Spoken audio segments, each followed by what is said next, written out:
Hey there, this is Tony Dubiel again from Cisco's Cloud and Managed Services organization. Today's demo will focus on advanced features.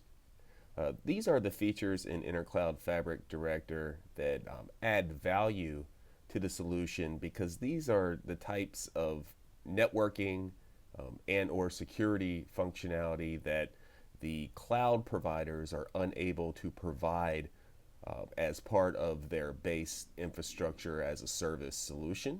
And by connecting your enterprise data center to the cloud provider, the features and capabilities of some of the virtual appliances that are stitched together as part of the Intercloud Fabric solution set provide functionality that otherwise wouldn't be possible. So what are these features and capabilities that are unique to connecting to the provider cloud with Intercloud Fabric Director? One of those being Multicast.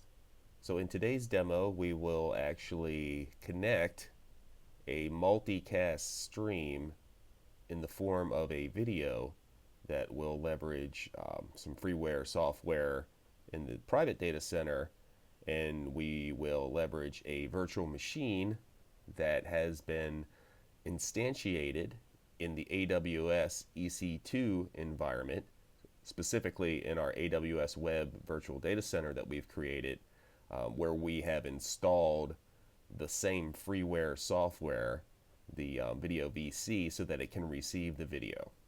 Now that IGMP connection is possible because we extend a layer 2 LAN extension across the secure tunnel, that secure fabric, that AES tunnel supports the 802.1q trunking and VLANs that are extended. Now within the ICX, the Intercloud Exchange Switch, and the ICS, the Intercloud Switch, those two are managed by the VSM, the Virtual Supervisor module that resides locally in the customer's private data center.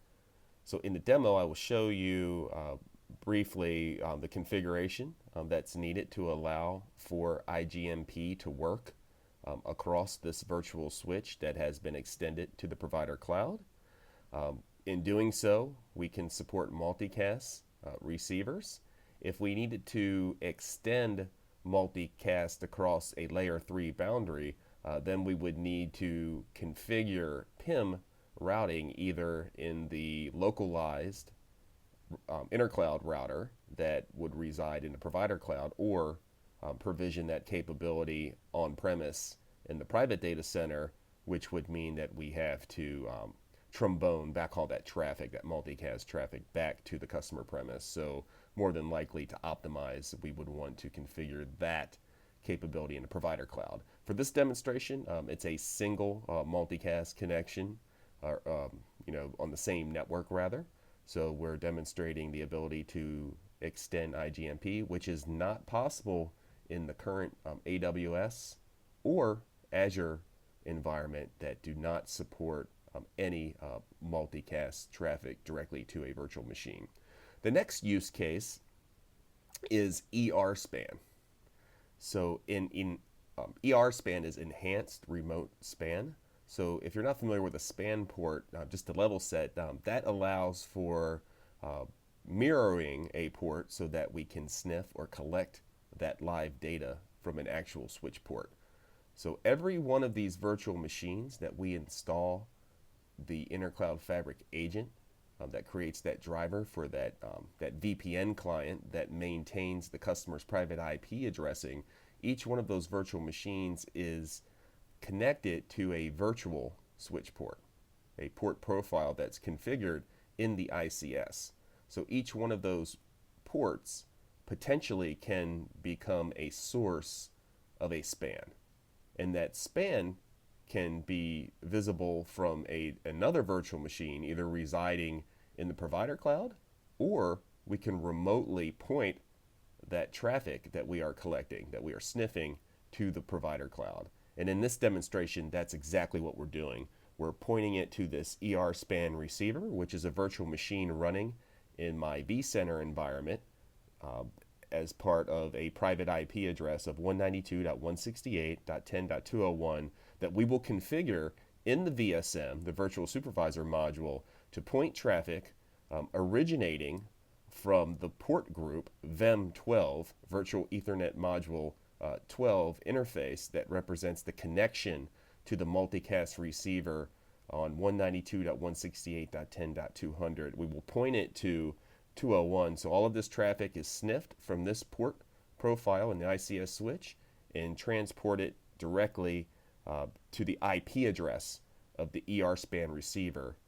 And we will leverage Wireshark so that we can actually see that traffic that is being transmitted from the provider cloud to the customer's private data center. Why is this important?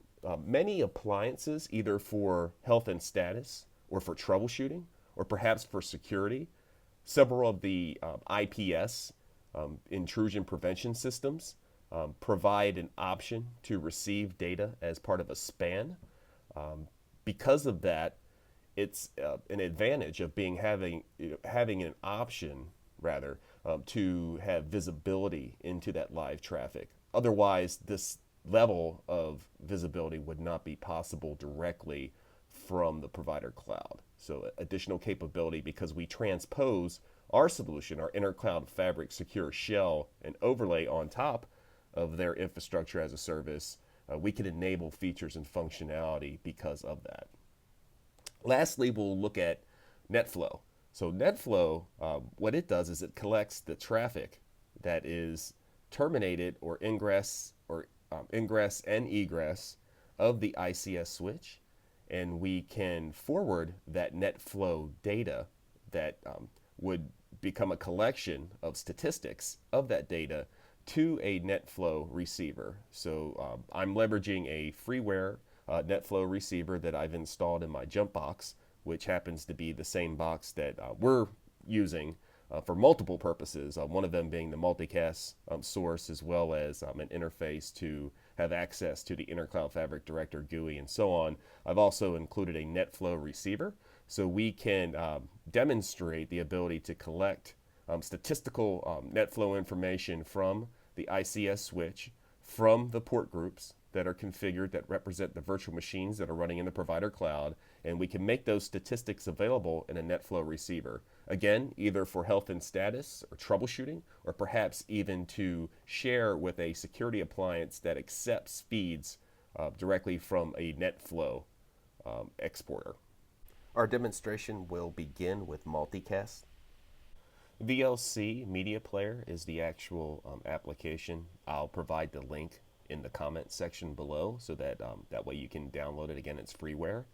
So this particular software can function as the multicast source as well as the receiver. So that's what we've leveraged today to send a video feed. So what I needed to do just quickly is you have to go in here and you go into Stream, and you need to provide the actual file that you will use. In this case, an MP4 file of one of my other demos. The previous demo before this was the Intercloud Fabric Ansible demonstration to demonstrate application configuration management. If you haven't checked that one out, I would highly recommend that video.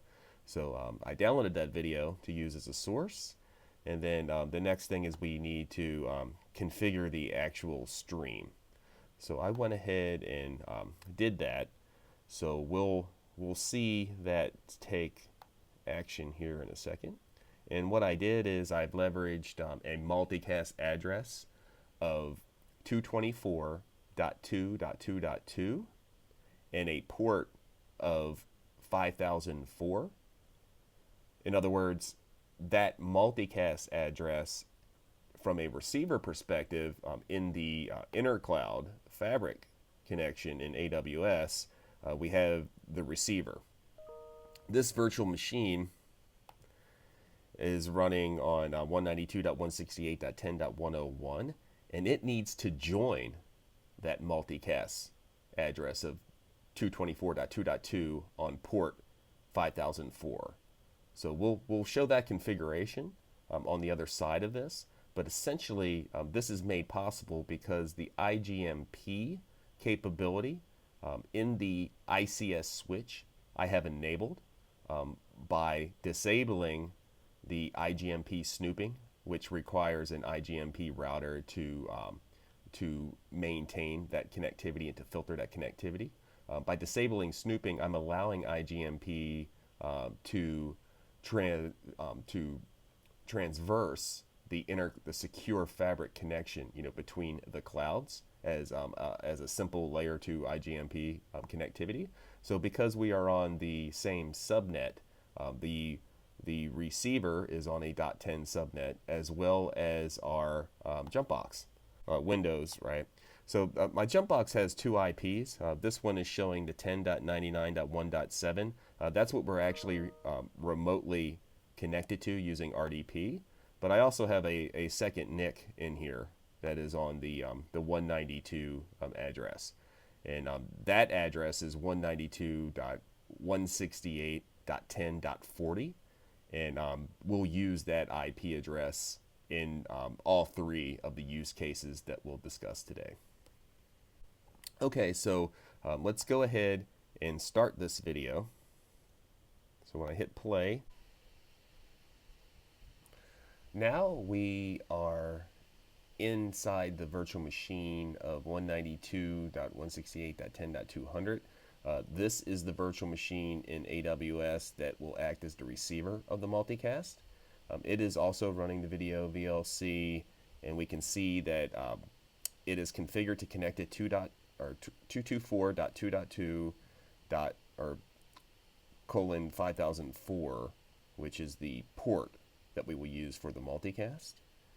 And we'll go ahead and enlarge this so you can take a look at the actual video in progress.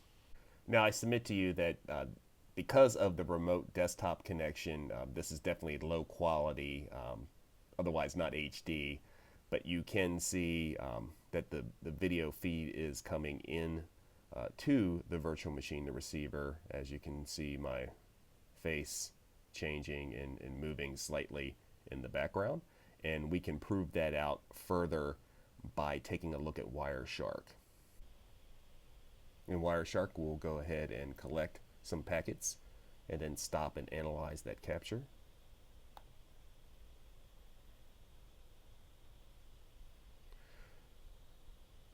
And as you can observe in Wireshark, we have some UDP traffic from joining 224.2.2 multicast address on port 5004. This is the actual multicast and video feed that we were observing a moment ago.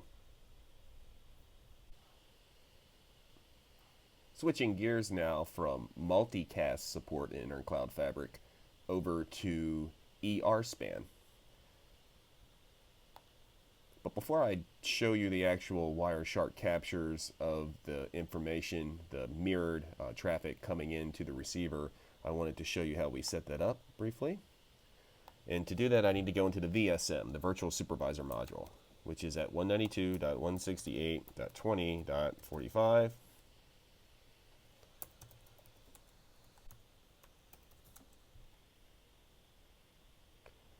Okay, let's go ahead and look at the running config.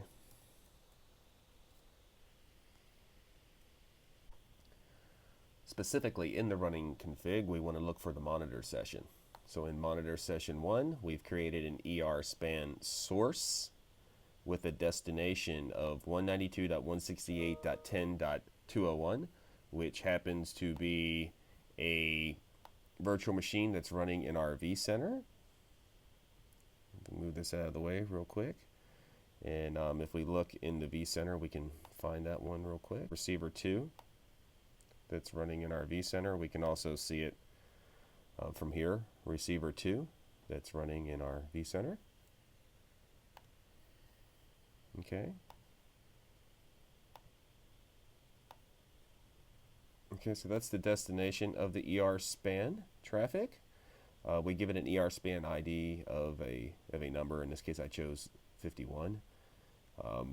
The other information here that's important is that we are looking at the VEEF interface 12, which represents 192.168.10.200 that happened to be our multicast receiver. So that's the actual port that we will sniff traffic specifically on VLAN 10, both meaning receive and transmit traffic. And then we're going to filter out other VLANs if they existed on that connection, which in this case they don't anyway. It's only provisioned for VLAN 10 on that particular port group. This creates the session, and now what we can do is go to that particular device to see it in action by using Wireshark. From our jump box, we'll go ahead and remote desktop into 201. That happens to be running Windows.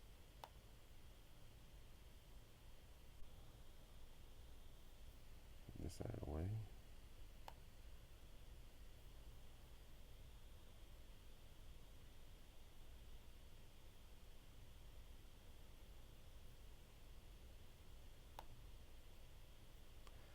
We'll go ahead and look at our interface list, our local area network connection that happens to be on the 192 subnet. We'll start that, and we'll collect some traffic. And in fact, let me go back into our jump box. Let's ping 200.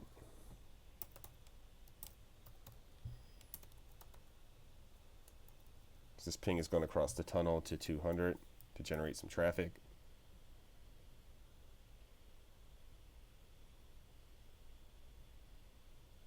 There we go, got some pings gone.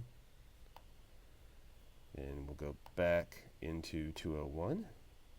Okay, and let's stop this particular capture and make it a little bit larger to see it. Okay, and let's look at some of the protocols we've got going on here. Let's go up, ICMPs, and as we can see, my jump box, as I alluded to earlier, has a interface of 192.168.10.40, and we are pinging 200. So this is a part of that packet capture to 200. We're able to see that. Otherwise, we would not see that by simply, looking at the Wireshark as it would run locally, on our VNIC in 201. And let's 200. And then I'm going to open up my browser.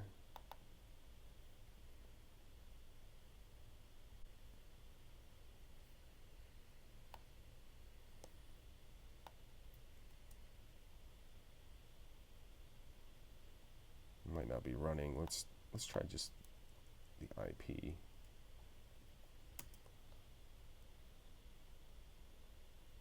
Okay, yeah, so this is like the Internet Information Server is running. Okay, so that made a connection, and then now let's go to 201 and let's stop it.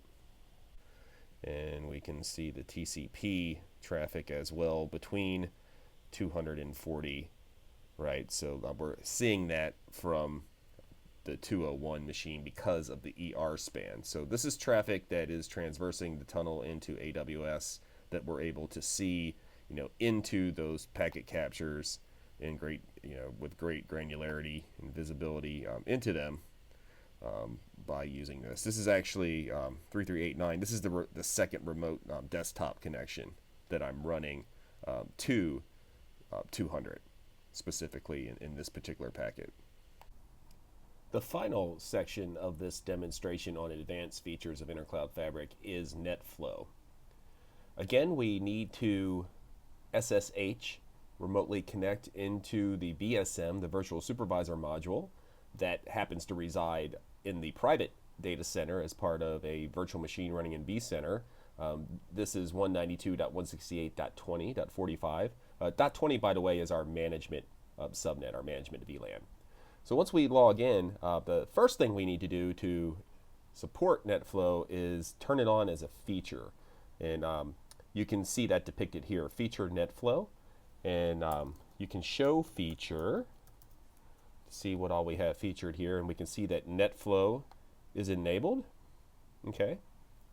The next thing is we will look at the subsequent commands that had to be configured to configure the Netflow, the exporter, and the traffic that we would like to analyze as well.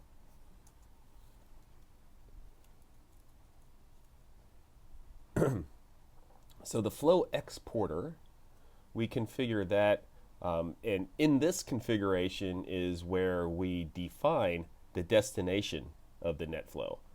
So 192.168.10.40 is the jump server that we were using. This is the private IP address on that VNIC that exists in my lab environment as part of the private data center. And we are going to use UDP port 996 to send that Netflow. So on the other side of this, on 192.168.10.40, I'm running software that's receiving Netflow specifically on this UDP port. We're sending it to 192.168.20. I'm sorry, we're originating traffic rather from 192.168.20.45, which happens to be the VSM, right? So that's the source of the Netflow traffic. And the VSM essentially is where we configure the Nexus 1KV like functionality that we've ported over into the ICS switch that is up and running in AWS and in Azure. This specific demo is pulling in traffic from the AWS connection. So moving forward, we need to create a flow monitor. So we define how we're exporting the data. Then we create a flow monitor. Within the flow monitor, we define the type of traffic we will collect and then export it to this exporter, which happens to be export test, the one that we configure to go to this destination from this source device. So if we look at the monitor itself, we can see that we're recording specific traffic based off of the default policy that is configured in the Cisco device, and this is called Netflow Original. So we could create our own and customize this, but what you'll find is that Netflow Original includes all of the various types of traffic that can be collected, and if we desire a subset of that, then we can create our own customized record. And in other words, we can limit and filter the types of traffic.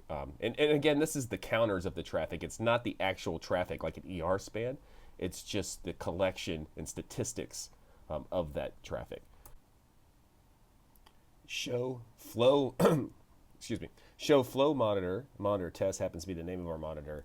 This shows us what we've configured so far. So we are using Netflow Original, and we are exporting export test. So this is our current configuration. Lastly, we need to apply this to an interface or several interfaces. And this is how we do that. IP flow monitor, test monitor input. And in this case, I'm doing input and output traffic. So we're monitoring and collecting statistics of both types of traffic, ingress and egress, to this particular port, Ethernet 12, which connects to that 192.168.10.200 VM that we looked at earlier for both the multicast and for the ERspan. Okay, let's go ahead and look at the packet sniffer running on 192.168.10.40, our jump box, and see if we can find any of that Netflow traffic.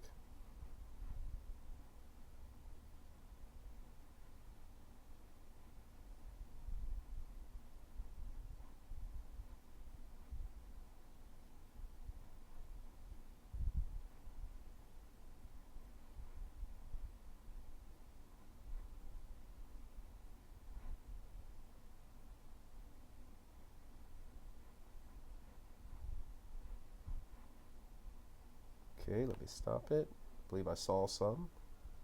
And we'll search by protocol, make it a little bit easier. So here we go. We've got traffic coming in from 192.168.20.45, the address of the VSM, going to 192.168.10.40, our jump box, where we're running the Netflow analyzer, and we've collected this particular traffic here. So if we look into this, we can see that it was originated from port 9960, destination port 996. So that's our Netflow receiver. In addition to the Netflow port that we looked at, there's also information in the packet that's interesting and specific to flows. So in flow 6, we can see that there was some traffic between 10.200 to 10.201. This is the input and output rate. This is the source port and destination port of that traffic. So this is specific to a particular traffic flow that has been shared and exported to the Netflow collector. Ultimately, these flows are collected in statistics, are shared and displayed here. This is again a freeware flow analyzer, which doesn't provide all the verbose information or graphical output that some of the other solutions out there can provide.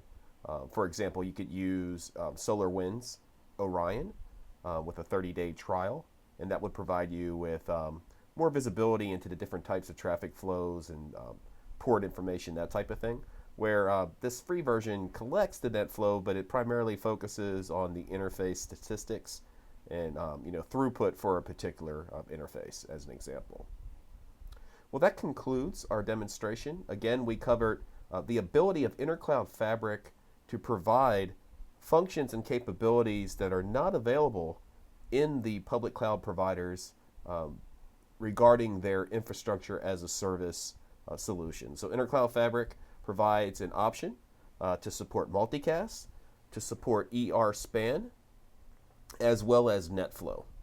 And the importance of those capabilities is that they can supplement other security appliances that require a feed of that information, or applications that need functionality regarding multicast by being able to provide them into our secure shell, which is that abstraction of the provider's infrastructure as a service resources, but it's that overlay of layer 2 and layer 3 and security capabilities that we provide in Intercloud Fabric.